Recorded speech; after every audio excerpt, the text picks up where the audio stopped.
के माध्यम से मैं देवी दयाल सैनी, प्रदेश महामंत्री, राष्ट्रीय अत्याचार निवारण बल हरियाणा प्रदेश, यह बताना चाहता हूँ, बहुजन समाज के योद्धाओं को अवगत कराना चाहता हूँ कि भारत में उनके अधिकार किन लोगों ने छीने और चातुर्वर्णीय व्यवस्था लागू करने के पीछे क्या उद्देश्य रहा है।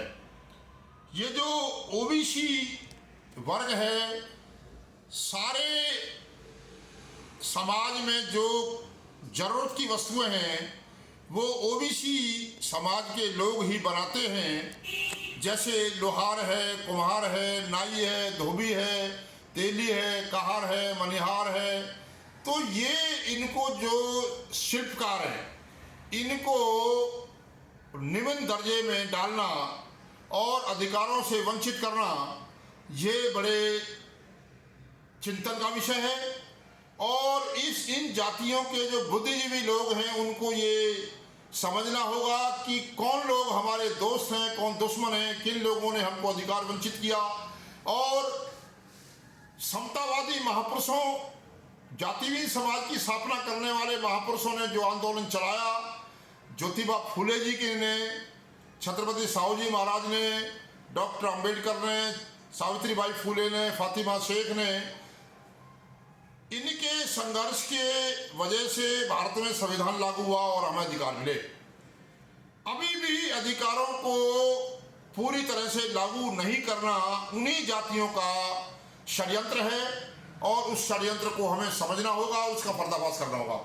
इसी षड्यंत्र को खत्म करने के लिए और लोगों को षड्यंत्र के बारे में जानकारी देने के लिए 18 जून 2023 को डॉक्टर भीमराव अंबेडकर छात्रावास, new housing board colony, Dadri gate, Bhiwani में एक कार्यक्रम हो रहा है, एससी ओबीसी महापंचायत, जो शूद्राज क्रांति के नाम से है और शूद्रों में क्रांति लाने के लिए यह सारा कार्यक्रम है।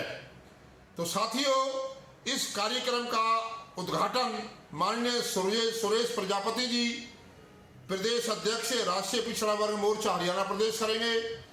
साथ ही इस कार्यक्रम में मुख्य अतिथि के तौर पर माननीय राजकुमार सैनी जी, पूर्व सांसद कुरुक्षेत्र, हाजिर होंगे। और इस कार्यक्रम की अध्यक्षता मूल निवासी नायक माननीय वामन मेश्राम साहब करेंगे। और विशिष्ट अतिथि के रूप में इसमें सुरेंद्र पांचाल जी, मुकेश जांगड़ा जी, डॉक्टर शमशेर निर्वे जी, शमशेर मलिक जी, पास्टर सुनीता जी, बहुत सारे जो एससी, एसटी, एससी, ओबीसी के जो नेता हैं, जो सक्रिय भूमिका निभा रहे हैं, जो इस देश में ओबीसी के लोगों का हक दिलाने के लिए संघर्ष कर रहे हैं, वो उपस्थित रहेंगे। और इस कार्यक्रम में जो मुद्दे हैं वो ओबीसी की जाति आधारित गिनती करना। आप सभी को मालूम है कि गिनती के बगैर हमारे जो ओबीसी के हक अधिकार नहीं मिल रहे, बजट में पैसा अलॉट नहीं होता। इसलिए ओबीसी के लोगों के कल्याण के लिए, उनको योजनाओं के लिए जाति आधारित गिनती होना बहुत जरूरी है। और जो लोकतंत्र का मूल प्राण है, वोट का अधिकार, उसको खत्म करने की जो साजिश इस वर्तमान सरकार ने, जो केंद्र में बैठी है भाजपा की और आरएसएस के द्वारा जो संचालित है, इन्होंने ईवीएम के माध्यम से जो वोट का अधिकार छीन रखा है, उसको बहाल करने के लिए, यानी ईवीएम को हटाने के लिए माननीय वामन मेश्राम साहब ने जो परिवर्तन यात्रा, जो ईवीएम फंडाफोड़ यात्रा शुरू कर रखी है, पार्ट 2, उसका भी हमने समर्थन करना है। और जो माननीय वामन मेश्राम साहब को हमने पूरी तरह से समर्थन देना है।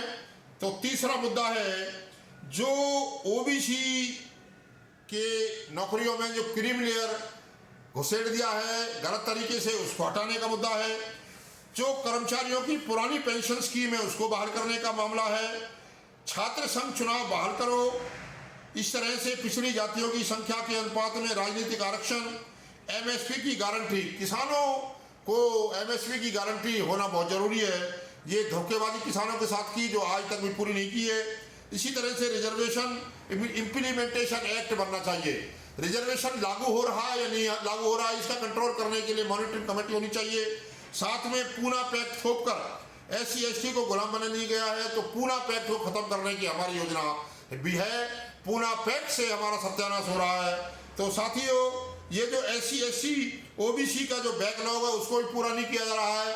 ये जो षड्यंत्र कर रही है भाजपा की सरकार, जो RSS के कंट्रोल में है, इसको खत्म करने के लिए और मूल निवासी योद्धाओं, मूल निवासियों का राज कायम करने के लिए पूरे हरियाणा में और पूरे देश में, यह हम लोग 85% लोग हैं। जज साहब काशीराम ने नारा दिया था, वोट हमारा राज तुम्हारा, नहीं चलेगा नहीं चलेगा। तो वोट हमारा 85% है और राज कर रहे हैं 3% लोग, तो ये अब चलने वाला नहीं है। OBC जाग चुका है। OBC के सारे लोग अब इस बात पर तैयार हो गए हैं कि अब हम इस देश में विदेशियों को शासन करने नहीं देंगे। जो DNA के द्वारा ब्राह्मण विदेशी है उसका राज हम यहाँ नहीं रहने देंगे और हमने अपना राज कायम करना है और पूर्ण स्वतंत्रता, हमें पूर्ण रूप से भारत में अधिकार प्राप्त करने हैं। और इसी के साथ हमें संदेश देना चाहता हूँ सारे OBC वर्ग के लोगों को, SC वर्ग के लोगों को, कि अंधविश्वास पाखंडवाद को छोड़कर राजनीति में आइए और अपने अधिकार प्राप्त करिए। जब तक आप लोग सक्रिय नहीं होंगे, आप लोग खड़े नहीं होंगे, आप लोग जब तक अपने अधिकारों के प्रति सचेत नहीं होंगे, ये विदेशी लोग हमारे हक छीनते रहेंगे। आपको मैं पुनः इस विचार के साथ, इस संदेश के साथ कि आप लोग खड़े होंगे और 18 जून को जो कार्यक्रम हो रहा है उसमें ज़्यादा से ज़्यादा संख्या में आप लोग पहुंचेंगे, इस कार्यक्रम को सफल बनाएंगे। इसी के साथ सभी को जय भीम, जय भारत, जय संविधान, जय विज्ञान, जय मूल निवासी, जय भारत।